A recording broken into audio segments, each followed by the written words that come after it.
These are Americans. More than 190 million of them. A people whose story is one of movement and change. A record of migration that is unique in history.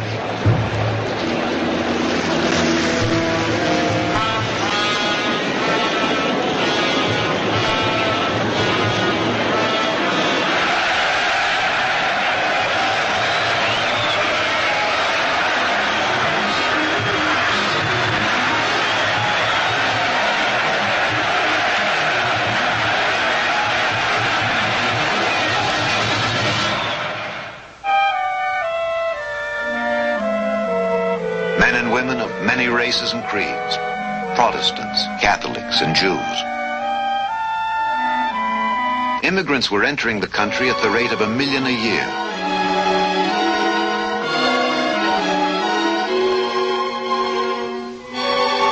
Of these latecomers, many lacked the means to make their way beyond the ports of arrival. Crowded in the cities of the coast, suspended between the past and the future, bewildered, they found it difficult to accept the shifting forms they were expected to follow.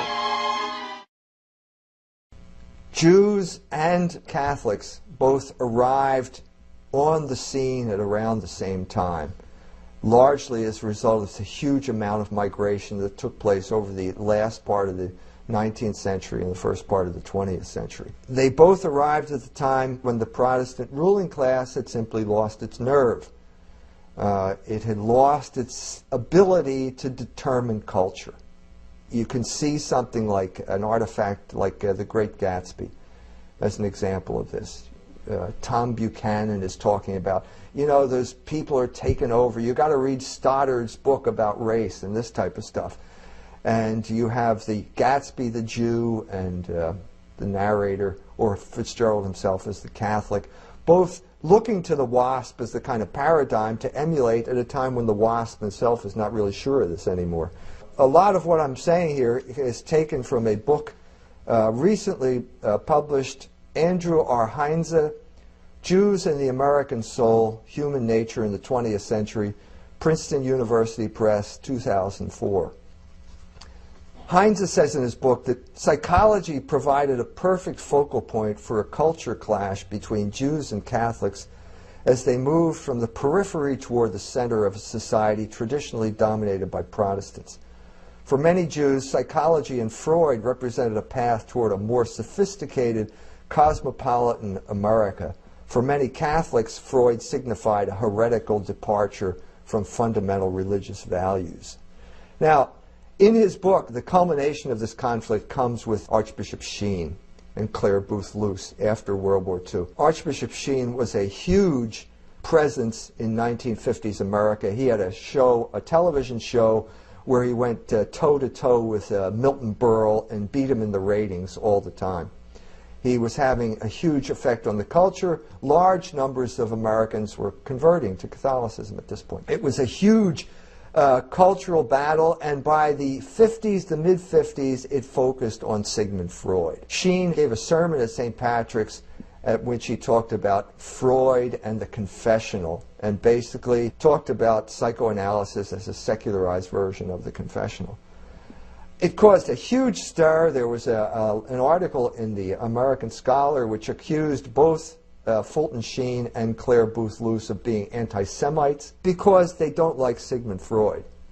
Now this is a state-of-the-art battle here that's going on here. What we're talking about here is a takeover, a redefinition, just as Fish and Derrida decades later would engage in a redefinition of discourse.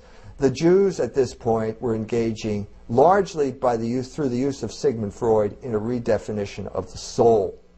Now, I mean this in a perfectly literal sense. We're talking about psyche, the Greek word for soul, and so therefore we're talking about psychology, which is the science of the soul. Now, this is classic psychology. Okay, this is Greek. And in Greek, it goes all the way back to people like Euripides and Plato. The classic definition of the soul, or the image of the soul, was the rider on a horse.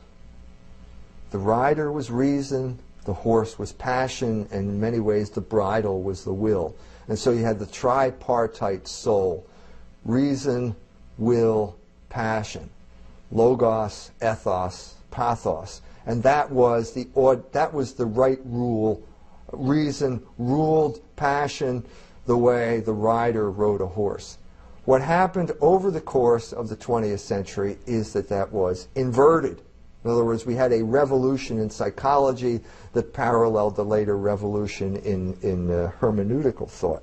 What you had to do was, in effect, redefine the soul so that it lost all of its, what should I say, Christian characteristics, even though it's only Christian in the minds of the Jews that wanted to subvert it. This is not Christian. This is not a Christian soul. It's the Greek soul. It was adopted by Aquinas and by the Catholic Church, but it's basically a Greek idea. This is what Heinze says about this period of time. G. Stanley Hall had a classic work, and it was known as Adolescence, published in 1904. According to Heinze, Hall's work was, quote, saturated in Christian reference. At this point, what happened was a war like the literary critical wars, but this became a psychological, a war over who was going to determine what the soul was. The leader in this war at this particular time was an anthropologist by the name of Franz Boas, a Jew, whose assistant was going to be sort of the leading soldier, the sort of the frontal assault on Hall's book, and her name was Margaret Mead.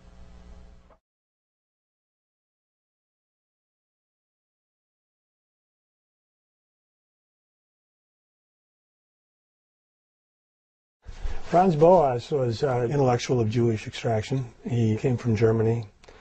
He became very important in the early 20th century, and the reason he was important was because he was the father of a school of anthropology that essentially said that race was not important in explaining any differences between any groups of people. His descendants have been people who have pathologized any reference to any concept of race, racial differences, and so on. This is sort of a pillar of the intellectual left in the 20th century.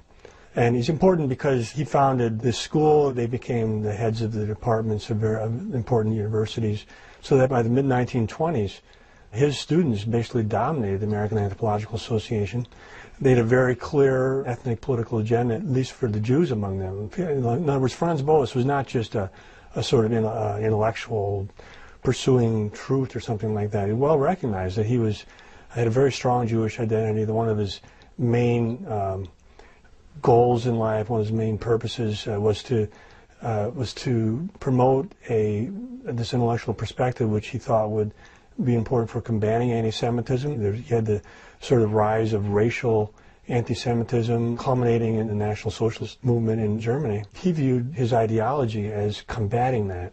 He was also associated with far-left political organizations, and that's been typical, I think, of his disciples as you go down. He died in the late 1930s, but then his disciples effectively dominated anthropology down to the present.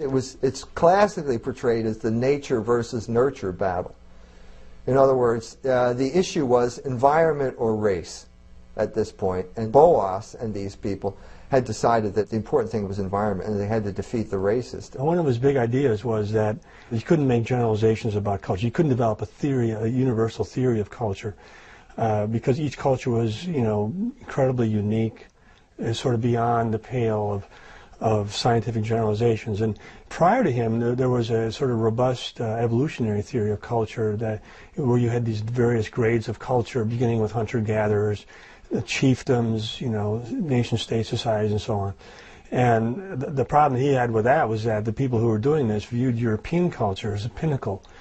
And that to him was anathema. He was a strongly identified Jew. He viewed the Prussian culture of his childhood as very dangerous. He had very negative memories of that, very negative attitudes about that culture. And I think that's sort of the common denominator, I think, of all these Jewish intellectual movements that we'll talk about. is this underlying, hostility, distrust, this deep historical memory of the negative things that have happened to Jews in European culture. So when he thinks of the Prussian culture of Germany, he doesn't think of cathedrals and kings and leaders. He thinks of that there were elements of anti-Semitism there, that it was a Christian culture, that Christians have oppressed Jews over the centuries. So for him, these cultures were not the pinnacle of civilization. They weren't the pinnacle of science or anything.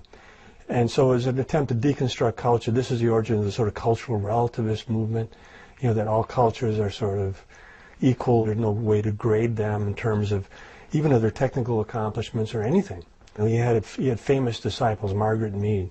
She was the person who, under Boas's direction, went to Samoa, did a study of the natives in Samoa, and came back and said that basically Sturm und Drang, storm and stress, they got it from Schiller, but since psychology was German, they were using terms like this. Sturm und Drang during adolescence is only a cultural phenomenon. It's only in America. It's all the result of Christianity. If we eliminate all of these Christian sexual prohibitions, there will be no stress in society. And as proof of that, look at the people in Samoa. Well, the fact of the matter is that it became apparent after the publication of Derek Freeman's book, Margaret Mead in Samoa, an Australian anthropologist. It became apparent that Margaret Mead made it all up. It was one of the biggest instances of academic fraud in the 20th century. She didn't speak Samoan. Freeman says she was just put on by Samoan girls who would giggle and tell jokes and make fun of the round eye or whatever they call these white people in Samoa. And she overlooked a significant part of Samoan culture, which was basically digital rape, was part of Samoan culture. Didn't get mentioned at all. There were also, if the Samoan man sits under a palm tree with his, the guy's sister, the guy beats up the guy. You can't do that with my sister. And so on and so forth. In other words, it was made up. It was what we would call Blue Lagoon anthropology, based on, the Blue Lagoon movie with Brooke Shields. It's basically, it's like the plot of Lord of the Flies. The plane is flying. It crashes on this tropical island in the Pacific, and suddenly, hey, all bets are off. Because all of that stuff you believed was the moral law, that's all bourgeois morality. There's no bourgeoisie here. So morality doesn't have any force anymore, and we can all live like, free and wonderful people. The French had this fantasy. Rousseau was probably the main proponent of it with his idea of the noble savage. And now it caught on in America as a way of undermining the whole idea that there was a Christian morality that should be normative for this country. So it was a mythology, but it was a very effective mythology. Margaret Mead essentially created a mythical anthropology that was accepted as gospel. Again, her writings aren't very important except for the fact that they were promoted and became intellectual gospel, to the point that even after she was debunked and was shown to be a myth, shown to be false, shown to be either lies or misinformation, that she is still ionized, and people were horrified that her reputation would be called into question. So it's a very powerful thing that anybody who disagrees with all this is up against. It's got a huge inertia at this point. It's very hard to change. These things take on a life of their own. It's a matter of promotion. It's not a matter of truth or reality. It's a matter of leading a movement that has an influence. And so the influence comes not so much from the original person, but from the infrastructure, the publishing houses, the media, the professors in universities who assign Margaret Mead as part of their courses. This is where it achieves a life of its own, and it is seen as true, it is seen as science, it is seen as inviolably correct. And I think the concept of race is very respectable. But still, the concept of race is profoundly controversial. So this is the legacy of that, and we still see that in the present, because people like Philippe Rushton at the University of Western Ontario in Canada, Richard Lynn, their analyses of racial differences in intelligence in different peoples of the world is the exact sort of thing that is anathema to the Boasian school, and that continues with us today, because the writings of people like Rushdie and Lynn are marginalized. They're not talked about. If they're ever mentioned in the newspapers, they tend to be qualified. You'll bring in all these other people who say that's nonsense. You can't even give the concept of intelligence doesn't make any sense. There is no such thing as race, etc.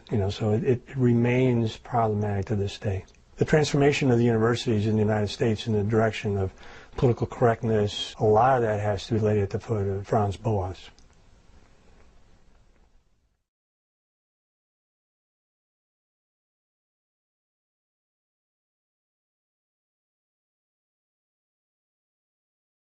Sigmond Freud is the most famous psychologist of the 20th century. Like Franz Boas, he started a school of psychology.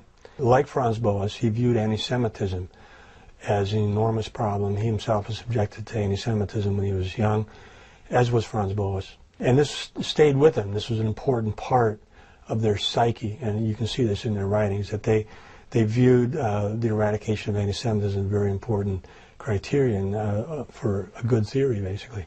So at a deep level, psychoanalysis was about developing a theory that could be used to oppose anti-Semitism. Freud consciously viewed himself as someone who was combating Western culture. He viewed himself as a sort of Semitic general fighting Rome. There's some very striking passages in his letters.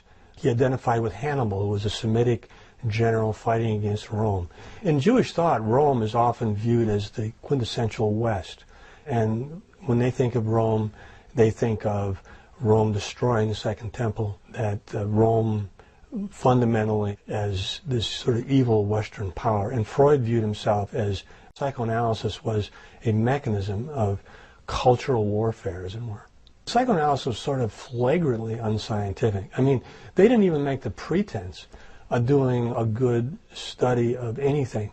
At the time, in the early 20th century, the dominant school in psychology in America and England was behaviorism. And behaviorism, even though I'm not a behaviorist at all, what you have to say about the behaviorists is that they had a strong sense that psychology had to be based on experimentation. You had to have control groups.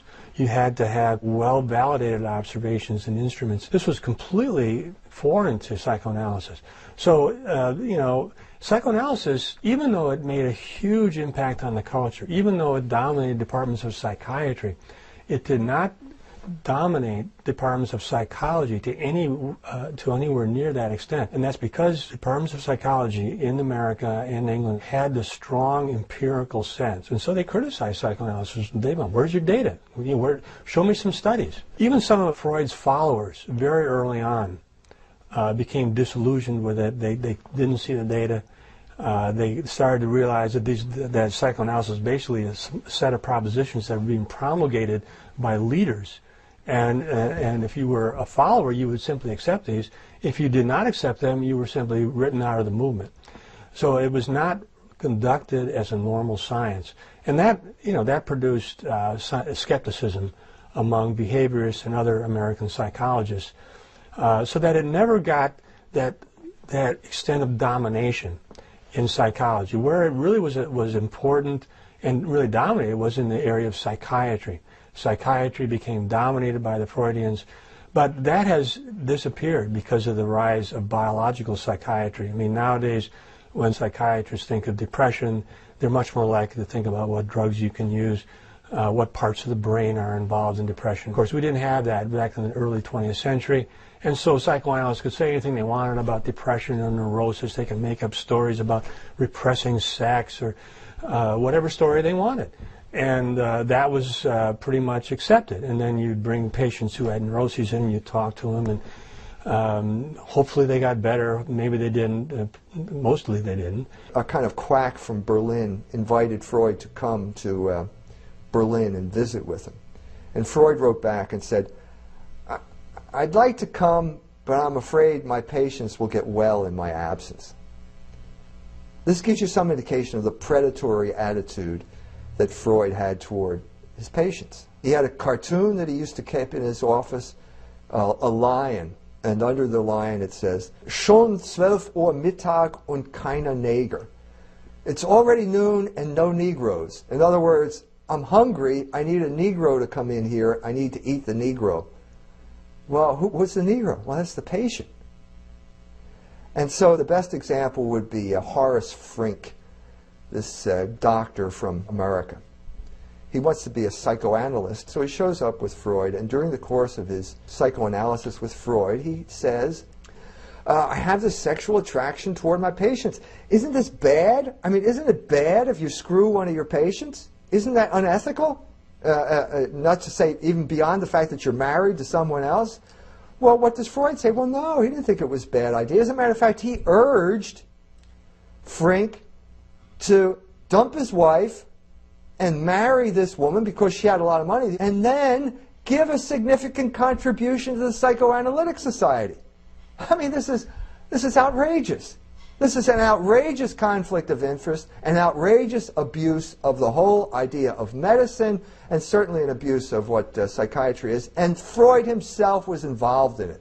This isn't an abuse. This is the heart of the matter, because psychoanalysis is a form of sexual liberation as political control. I think the genius of Freud was to develop a sort of metaphor or sort of paradigm that people resonated to automatically. Because, you know, obviously the repression of sexuality sort of was an important part of Western culture. If I was just struck watching the movie Kinsey, which is about Kinsey, the sexual reformer. He was not really a Freudian, but you could see that repression of sexuality that was so typical a part of the culture in which he grew up in, where you were concerned about if masturbation was a sin. And I remember growing up in the 1950s in a religious environment, feeling guilty about any kind of impure thoughts about women's sexuality, much less doing things. So that was part of our culture, and I think people, obviously, some people it did not fit well with them. They saw that as inhibiting their natural desires and so on. So it became a sort of rallying point, I think, for the intellectual left. People like Kinsey were certainly greeted by psychoanalysts, and you could see him having problems with his religious environment. His father was a preacher. His father viewed, sex as evil, and essentially, and that was part of the zeitgeist at the time. So when Freud, talked about sex as the fundamental basis of all things neurotic, it had a certain surface plausibility. It wasn't ridiculous, I suppose. It wasn't based on science, but it was based, I think, on a sort of attractive paradigm. Sigmund Freud became the learned Jew when it came to the doctor. In other words, you got a problem, go to the doctor. The doctor has science, the scientist will cure you. Well, that was sort of the myth that got promoted about Sigmund Freud after the fact, around the same time that the Margaret Mead fraud is coming to light. It turns out that that's not exactly what Sigmund Freud was doing. One of the things I've noticed with Jewish intellectual movements is they tend to be centered around a sort of charismatic leader. Certainly Boas was that way. Freud was that way to the max. I mean, he was the quintessential guru with devoted disciples who were centered around him. They developed the associations of psychoanalysis were very highly organized, top-down societies. People who dissented from these doctrines were excluded. So it was not really scientific in the normal sense. We think of a science as open to new ideas, that you could have a study that would disprove something like the Oedipal complex or something like that. That would be perfectly normal in a real science. In psychoanalysis, anybody who disagreed with the Oedipal complex was simply expelled. And usually they would be expelled with saying they had psychopathology. So it was not conducted as a normal science. There were a sort of central organization. People who dissented were expelled. People who were on board were admitted, and but there was a sort of pecking order. If you were close to Sigmund Freud, if you had personal relationship with him, if you had been psychoanalyzed by Freud, that meant you were very close to the top. And so leadership in the society depended pretty much on how closely you were associated with Freud. which of course is very much unlike a real science. A real science, the personalities of the scientists are really not important. It's what they have done. Their ideas are open to refutation. You can change them. You can bring new data. That's the normal practice of science. Psychoanalysis never operated that way. There were a set of core doctrines. It was like a religion, literally like a religion, or like a sort of political view like communism or something like that, where you had to accept certain things. And if you didn't, well, you just weren't part of the group anymore. It's portrayed as medicine because of the influence that the people who want to promote this have over modern culture. Okay, and so you have all sorts of people now disciples of the new psychology. One of them is named a man by the name of Jastrow, who ends up at the University of Wisconsin. This is Heinz's description of what Jastrow was doing at the University of Wisconsin. Jastrow targeted Christianity in a way that Pierce did not, as the prime example of the forcible imposition of thought on a community of people. In his course at Wisconsin on the psychology of belief and in his popular writings, he spoke of, quote, the sad page of history that records the church's techniques of censorship and suppression of thought. He also used the biblical and rabbinical phraseology of the remnant of Israel when he referred to the dissident few who fight in all times and places for freedom of thought. There will always be a saving remnant, he wrote, who are willing to give up dogma. Well, wait a minute. I thought you were in medicine. I thought you were doing medicine here. Well, what you're seeing here is that deviance has been redefined. It will be redefined over the course of the century, and what used to be a sin is now a virtue. For example, homosexuality. What used to be an aberration is now normal, and what used to be normal, namely, let's say, the revulsion at homosexuality, is now a thought crime under the regime of political correctness.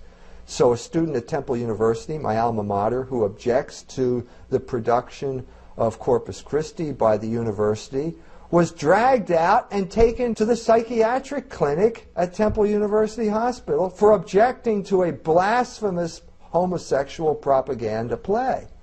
Well, this is the essence of political correctness, and it's the essence of what happened during the course of the 20th century.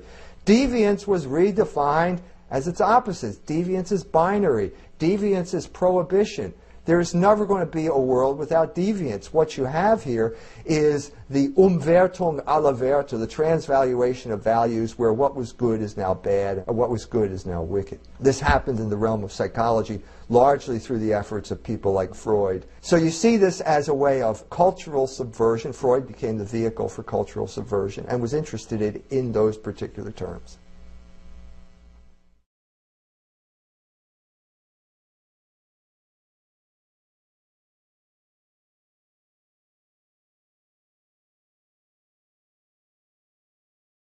The Frankfurt School started in the 1920s in Germany. It was composed entirely of a group of Jewish intellectuals associated with the University of Frankfurt in Germany. They were certainly part of the intellectual left and seen that way in Germany. When Hitler came to power, he dissolved them. They came to the United States, most of them, and they pursued their studies in the United States. Now, when they came to the United States, they were confronted with a sort of empirical culture that was not so typical of Germany. Germany was more still in this sort of philosophical era. The intellectual life would have been dominated by people like Marx and Hegel and that sort of philosophical idealism or materialism in the case of Marx. And those were where the debates were. Because the English tradition, you can see in American sociology, was much more empirical. You go out and you get numbers. So when they came to America, they really had a need to develop an empirical study. And so they became much more empirically oriented. And so, but their philosophical ideas were developed when they were still in Germany. They were very much informed by their political attitudes. And these people, as I say, they were all Jews. They were deeply identified, strongly identified Jews. And once again, they were fundamentally concerned with anti-Semitism as a problem. And so they viewed their philosophy, and it really was a philosophy before it became an empirical study. It was a philosophy of anti-Semitism. And in that philosophy, they really used fundamental psychoanalytic concepts. So they had the idea that anti-Semitism fundamentally comes from repressing nature. I mean, that's about as psychoanalytic as you can get. By repressing nature, you develop hatred to the Jews. And they even use ideas like projection, which is very much of a psychoanalytic idea. In other words, the idea would be that a non-Jew would have a problem, say, in his economic livelihood or something like that, or he would want power for his own group. Well, he would that is sort of morally questionable, and so he'd repress that and project that onto the Jews. So the Jews would be seen as lusting after power and as oppressing Gentiles, when in fact, according to this theory, it was the Gentiles themselves who wanted power, and it was these wealthy Gentiles who would get these people to think that it was the Jews who were the problem, when really they were oppressing the Jews, and they were also oppressing the poorer classes of non-Jews. So this was a theory. It was not based on any data. Once again, it was based on a sort of combination Marxism and psychoanalysis. No empirical data for this. But when they came to America, they couldn't just sell this as a philosophy, because in America you really had to get some data. Psychoanalysis has managed to get by for decades without this, but I think the Frankfurt School felt the need to sort of get some kind of verification. So what they did when they got to this country was they started with the authoritarian personality studies. And again, they got at the very elite universities. They're associated with Columbia University, the University of California at Berkeley. And they came up with these questionnaires and so on, essentially designed to tap people's attitudes about Jews and try to show that these were a sign of pathology. So essentially what they did, they tried to show that people, in the end, with healthy family relationships, people who looked up to their mothers and fathers, people who had a strong religious orientation, that these people tended to have negative views about Jews, and that essentially these negative views about Jews were a result of repression within the family, that they had hostility towards their parents, even though there's absolutely no evidence of this in any of the records that they had.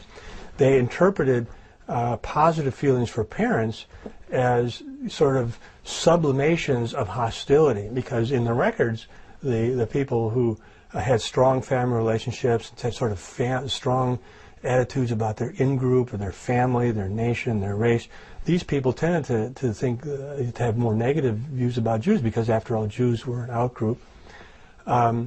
They interpreted these positive attitudes about their family as, repressions of hostility towards their parents. And conversely, when they found sort of surface feelings of anxiety about their parents, they interpreted those as signs of deep affection. And so the people that they were idealizing had sort of anxieties about whether their parents loved them. They had ambivalences about their sexual identity and so on. These are the people that the Frankfurt School were promulgating as the ideal liberal personality. The major obstacle was the family. The nuclear family, with the father in the lead role, was extremely dangerous. Frankfurt School saw it as a repressive structure. So the nuclear family, with a certain amount of restraint that's necessary for a family to function, was the place that people learned to be repressed. And they got conditioned to following orders. And this made them into what a later writer, Adorno, would spin into a book called the authoritarian personality. And the authoritarian personality was very bad.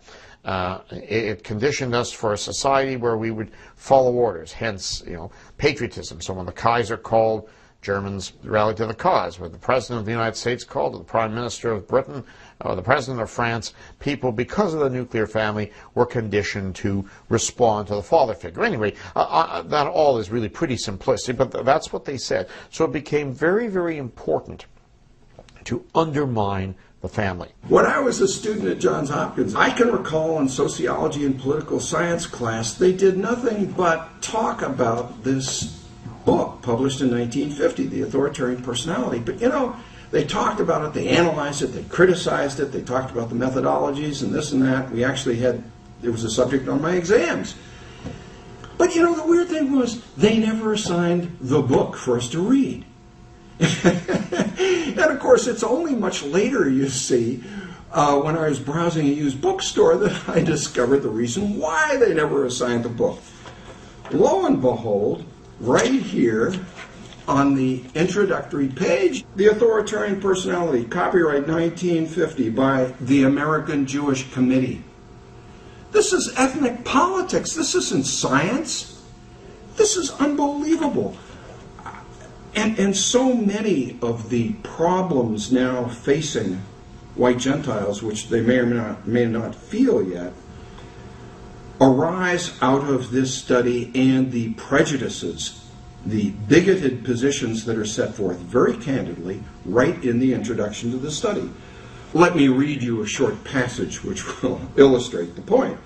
The present inquiry into the nature of the potentially fascistic individual began with anti-Semitism in the focus of attention. My, what a surprise, given who's sponsoring the study. The authors, in common with most social scientists, hold the view that anti-Semitism is based largely upon factors in the subject, that is to say, in the anti-Semite, and in his total situation, whatever that means, then upon actual characteristics, behavior, or power of Jews. Now that's really interesting. That is to say, the study of anti-Semitism is isolated in this project to characteristics of individuals they identify as authoritarian personalities.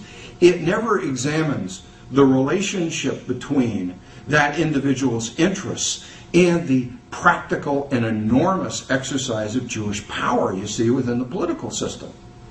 It never examines the consequences and impact of Jewish power upon that individual and his reaction to it, you see, because then the whole subject becomes much more nuanced and, frankly, far less prejudiced and far less bigoted.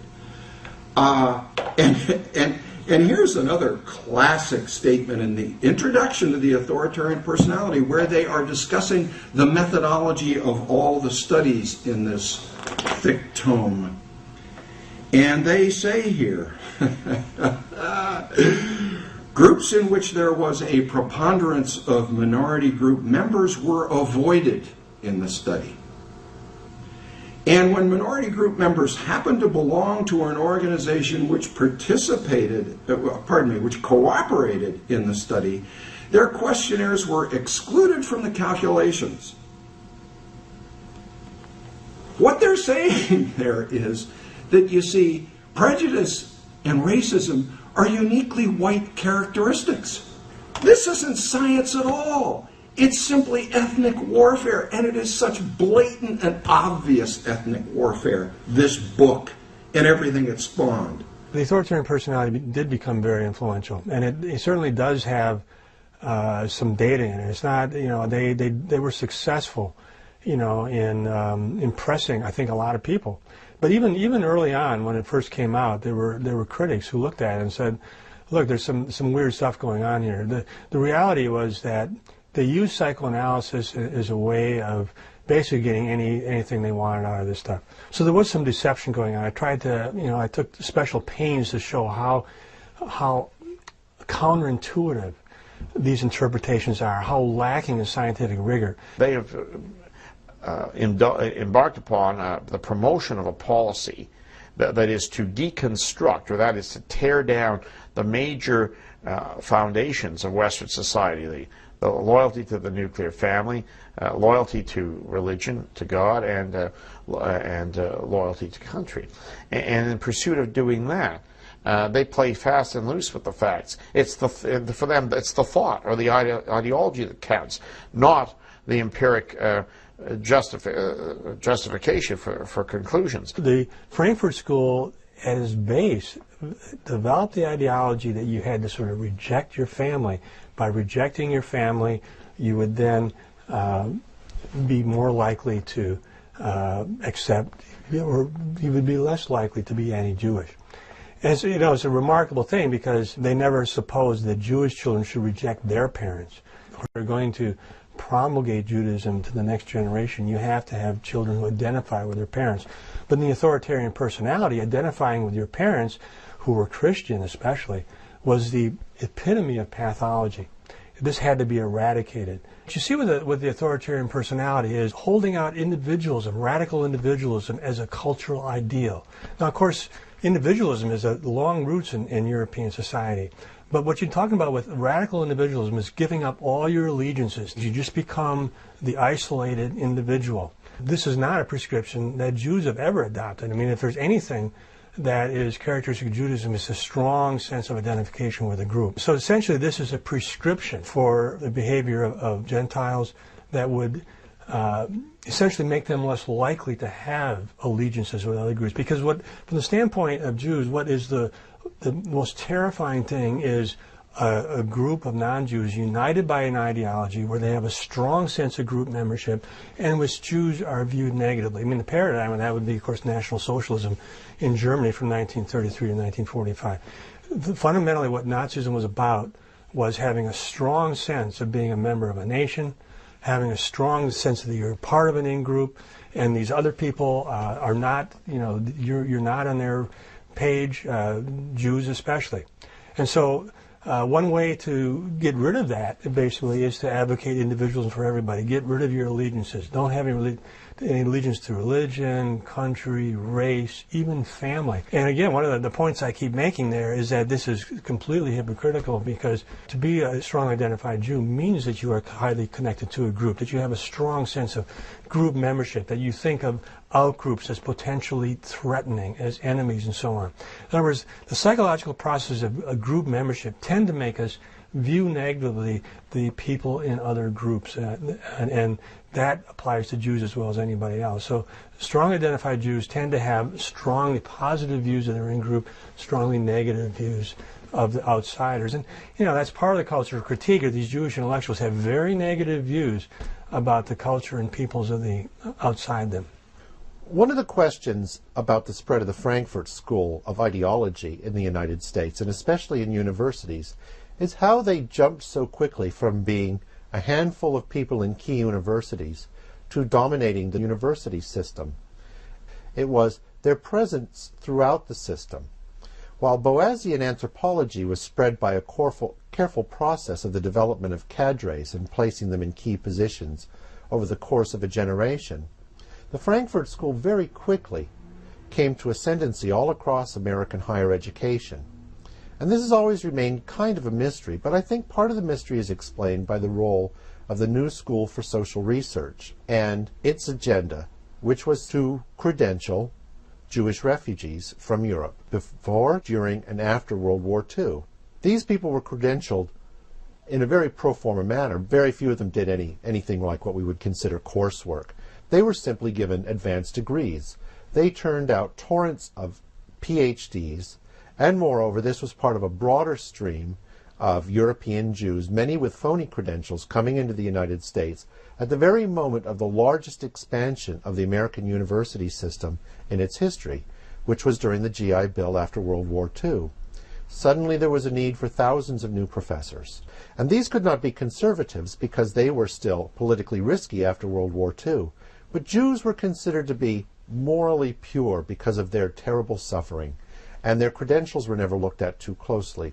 Suddenly there were thousands, tens of thousands of new professors, and they all held this ideology, which was an ideology that was based on advancing their own interests. It was very influential in the academic community, and it spawned a whole lot of secondary literature, you might say.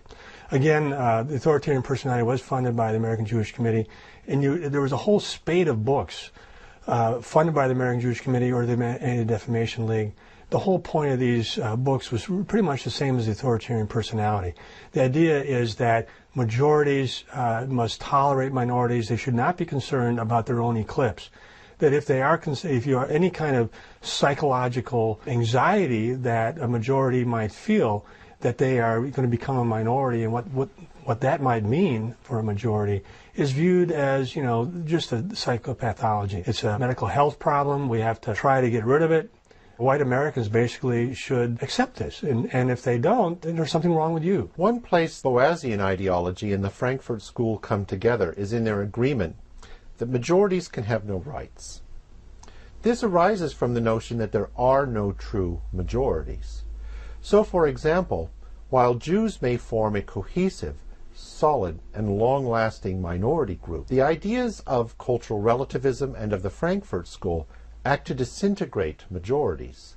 So, for example, there is no 65% white majority in the United States. There may be a few percent of Irish, a few percent of German, a few percent of this, a few percent of that. The kinds of differences that are created among the majority disintegrated in both of these ideologies. So while they are immune from these kinds of atomization ideologies and practices, they impose these on the majorities. So it's meaningful to speak of the French people and exclude the French. It's meaningful to speak of the British people while excluding the Scots, Irish, Welsh, and English. We see this at every institutional level. So, for example, in law schools, there are interest groups and student organizations for every imaginable ethnicity, except for the majority. Majority students simply don't exist. Now, a white man can be gay, he can be a transsexual, and then he becomes a minority. He has higher quality as a result of being made into a minority. A white woman can become a feminist, and so she can be a member of a minority. So piece by piece, the majority is simply dismantled. This is the basis of the idea that majorities cannot exist. If a majority exists in the thinking of the Frankfurt School and in the thinking of the Boasians, it is simply not dismantled yet. And yet minority groups, by definition, are supposed to be immune from this, although in practice, only one minority is immune from this process of disintegration. Again, I make the point at one point, that this is never thought about as an ideology, say in Israel, where you have a very clear ideology. This is a Jewish state. It's going to remain a Jewish state. It has a moral right to remain a Jewish state, and so on. But the rights of white Americans to keep America as a white country with a white majority, where white ethnic interests would be safeguarded, is completely rejected in this literature. And I think that is the fundamental premise of political correctness. Basically the idea that white people as a majority have no moral legitimacy to any political power, that they don't have any moral authority to maintain a majority, to advance their ethnic interests, to think of a certain piece of land as their land, essentially, that they would be able to control that, and so on. Again, this is an ideology that you see throughout history, that all peoples have, they've basically gotten a hunk of land and they've defended it. This has been the major, story, obviously, in human history, and it's certainly the case with Zionists in Israel. So it's a normal human undertaking. And yet, with this literature, the whole thrust of it is to call that into question, to say that there is no moral legitimacy, that white Americans should simply accept their coming minority status, and anything else is there's something wrong if you think otherwise. There's something wrong with you. And of course, the implicit idea here is that white people have nothing to fear about a future in which they are a minority, that their political interests, their ethnic interests are met by allowing tens of millions of people to come into the land, that they're going to vote, they're going to have their own ideas about what is a proper foreign policy, they're going to have allegiances to the people that they left behind, as Jewish Americans certainly have allegiances to Israel. So it's a very frightening thing. I think that one of the things about the Frankfurt School is it was always presented as fundamentally a moral issue and a psychiatric issue. And fundamentally, it's about white guilt. I think the big story of the 20th century is you start out in the 20th century, European peoples have divided up the world. They basically run the world. They're by far the most powerful, the most economically advanced, the most scientifically advanced. They run the world. And by the end of the 20th century, there is no moral legitimacy for having any sovereignty anywhere. In other words, European peoples have no moral right to sovereignty over any piece of land anywhere, even in Europe, traditional Europe. Because you see, the same people who are promoting massive immigration and so on into this country are promoting immigration to Europe and other areas. And increasingly in Europe, you're getting these ideas that there's no such thing as a nation based on a certain ethnic group that is defending their interests and their territory. Instead, there's a sort of, the idea of a nation is simply a proposition, a certain moral set of values and rights and so on. And that's fundamentally what the Frankfurt School is promulgating, especially in the wake of the Frankfurt School. People like Lipset and Rad were basically strongly identified Jewish activists. They're associated with the ADL and so on. They are writing and basically saying white Americans have no moral right to have a set of ethnic interests that they are defending. I first made contact with the idea of political correctness in the early 90s when my son became a student at Harvard University. And during this time, I was not completely unaware of what was going on in academia because I had been a professor at a college here in town. I sort of knew that there were things that were not good to say, that things helped your career, things hurt your career. But this was the first time that I had come across a phrase that actually summarized that whole taboo or that whole sense of speech code, and it was called political correctness. My son's generation were probably more receptive to it than I was, or more sensitive to it than I was, because they were living under this code every day. And so one of the things they did was form an alternative magazine to sort of the reigning hegemony of political ideas on campus. The magazine was called Peninsula, and in those days we still talked about liberals versus conservative. So all the campuses were run by liberals, and so the magazine was going to be conservative in opposition to these liberals. What it was, I think, was more ethnic than that. It was basically Catholics, and oftentimes Irish Catholics, and oftentimes Irish Catholics from Boston, who felt that their values were simply not represented by the ruling class at Harvard. One of the main areas of contention at this time was sexuality, in particular homosexuality. And so the students at Peninsula put out an issue of their magazine about homosexuality, their protest against homosexuality. I don't remember the title, but I remember the cover page had a pink triangle that was sort of smashed into pieces. So here are these guys, they're going to smash the pink triangle.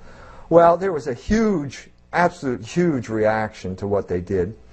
To give you some indication of what it was like, the Christian minister on campus, a black man by the name of Gomes, holds a rally, and at this rally he comes out and announces that he's a homosexual. I mean, it was a classic instance of the guilty flee where none pursueth. Nobody mentioned him by name, but he's going to announce he's a homosexual. The kids' names were put up on bulletin boards, their phone numbers with instructions to harass them in the middle of the night. He graduated that year when we went for the graduation. It's mentioned in the Harvard Crimson. And then, we're standing in Harvard Yard, and there are all these famous people walking by in the procession. There's John Kenneth Galbraith. There's John Updike. These are just the people I mentioned, and they just go by, and nobody's, doing anything. And suddenly this roar comes up from the crowd, and the roar is getting closer and closer, and you think, who is this? I mean, who is this great man that everyone is recognizing here? Well, it's Reverend Gomes. And his greatness consists in the fact that he was a black man who admitted that he was a homosexual. Okay? Well, I mean, I sort of was attuned to this, so I decided, well, I'll give a talk. That's me. I was doing research on the whole manipulation of race that took place in this country between the time of the Harlem Renaissance in the 20s and the Civil Rights Movement in the 60s. It included people like Jack Kerouac. His book On the Road has this passage where he says he's walking through Denver in twilight, wishing I were a Negro. Why are you wishing you were a Negro? And then there was, of course, Norman Mailer's essay, The White Negro, which was around 1957, the same year that Kerouac's On the Road came out. Now, the interesting thing is that Norman Mailer was scheduled to speak the same night I'm scheduled to speak at Harvard, and because of the publicity I got from the Black Student Association, I got Norman Mailer's room, and he got my room. He got the little room, I got the big room, because I had put up posters, and the title of my talk was, Spade Kicks, which I got from Kerouac's novel, Modernity and the Negro as a Paradigm of Sexual Liberation. Well, huge crowd shows up, hostile crowd. About 200 of the students walked out in the middle of the talk and protest, but that still left 300-400 people there. It was a huge number of people. I was giving the talk, and I was just going through texts that every professor at Harvard could have gotten out of the library. And one of these was Hannah Tillich's memoir. Hannah Tillich was the wife of Paul Tillich. Paul Tillich was the Protestant theologian in the period in America after World War II. You couldn't go into a college bookstore in the 60s without seeing a copy of his book, Courage to Be, which were a series of lectures that he gave. He was named by Time magazine as kind of the official theologian of America. And here I am reading his memoir from his wife's point of view, and it turns out that he was a sexual degenerate. And not only that, but a kind of racially oriented sexual degenerate as well. He loved to go to places like Small's Paradise in Harlem. There's a passage there where Paul was dancing with a negress, and suddenly everybody's booing. And I stop and I said, well, wait a minute, why are you booing? I'm reading a book that you can take out of the library here. It's Hannah Tillich's memoir. I'm not endorsing this, I'm just reading it. And secondly, you endorsed it because Paul Tillich taught at Harvard. So why are you booing me because I'm telling you what the wife of the guy you hired was really like? What's the big deal here? Well, this was not politically correct. But what does politically correct mean in this context? It means you can't read books in the library? It means there's this speech code that prohibits what? Prohibits what? I mean, I thought that's what we as professors were supposed to do. You know, we're supposed to do research like this. Well, anyway, it was clear that there was a deeper grammar to this discussion, and that it wasn't black, and it wasn't homosexual, that these were sort of the puppets that were out there dancing. Maybe the deeper grammar had to do with social engineering. In other words, using race to achieve certain ends. Do you know what I mean? That was getting to the point where you're not allowed to talk about the guy behind the screen. But there was a deeper grammar that needed to be explicated.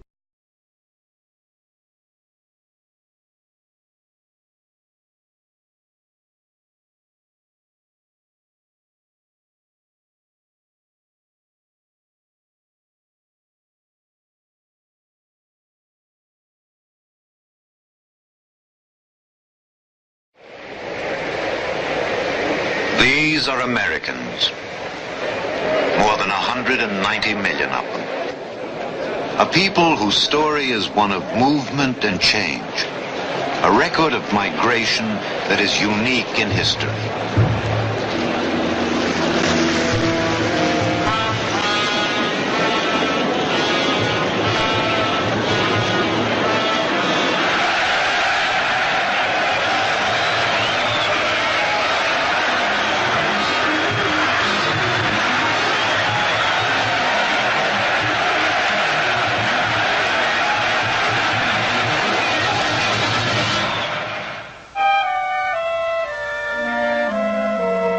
Men and women of many races and creeds, Protestants, Catholics, and Jews. Immigrants. Now this is classic psychology. Okay, this is Greek. And Greek, it goes all the way back to people like Euripides and Plato. The classic definition of the soul, or the image of the soul, was the rider on a horse. The rider was reason, the horse was passion, and in many ways the bridle was the will. And so you had the tripartite soul: reason, will, passion. Logos, ethos, pathos. And that was the right rule. Reason ruled passion the way the rider rode a horse. What happened over the course of the 20th century is that was inverted. In other words, we had a revolution in psychology that paralleled the later revolution in hermeneutical thought. What you had to do was, in effect, redefine the soul so that it lost all of its, what should I say, Christian characteristics, even though it's only Christian in the minds of the Jews that wanted to subvert it. This is not Christian. This is not a Christian soul. It's the Gatsby, the Jew, and the narrator, or Fitzgerald himself as the Catholic, both looking to the WASP as the kind of paradigm to emulate at a time when the WASP itself is not really sure of this anymore. A lot of what I'm saying here is taken from a book recently published, Andrew R. Heinze, Jews and the American Soul, Human Nature in the 20th Century, Princeton University Press, 2004. Heinze says in his book that psychology provided a perfect focal point for a culture clash between Jews and Catholics as they moved from the periphery toward the center of a society traditionally dominated by Protestants. For many Jews, psychology and Freud represented a path toward a more sophisticated, cosmopolitan America. For many Catholics, Freud signified a heretical departure from fundamental religious values. Now, in his book, the culmination of this conflict comes with Archbishop Sheen and Clare Boothe Luce after World War II. Archbishop Sheen was a huge presence in 1950s America. He had a show, a television show, where he went toe-to-toe with Milton Berle and beat him in the ratings all the time. He was having a huge effect on the culture. Large numbers of Americans were converting to Catholicism at this point. It was a huge cultural battle, and by the 50s, the mid-50s, it focused on Sigmund Freud. Sheen gave a sermon at St. Patrick's at which he talked about Freud and the confessional, and basically talked about psychoanalysis as a secularized version of the confessional. It caused a huge stir. There was an article in the American Scholar which accused both Fulton Sheen and Clare Boothe Luce of being anti-Semites because they don't like Sigmund Freud.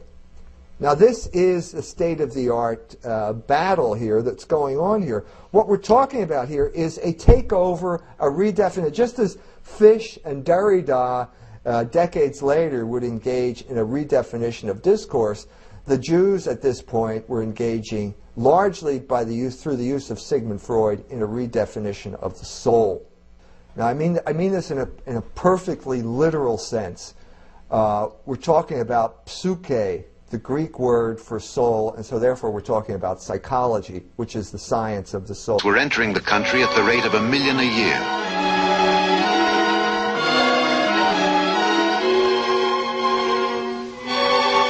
Of these latecomers, many lacked the means to make their way beyond the ports of arrival.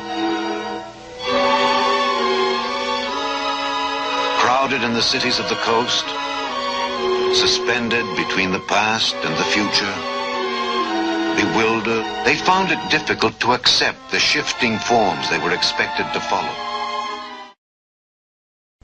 Jews and Catholics both arrived on the scene at around the same time, largely as a result of the huge amount of migration that took place over the last part of the 19th century and the first part of the 20th century. They both arrived at the time when the Protestant ruling class had simply lost its nerve. It had lost its ability to determine culture. You can see something like an artifact like The Great Gatsby as an example of this. Tom Buchanan is talking about, you know, those people are taken over. You've got to read Stoddard's book about race and this type of stuff. And you have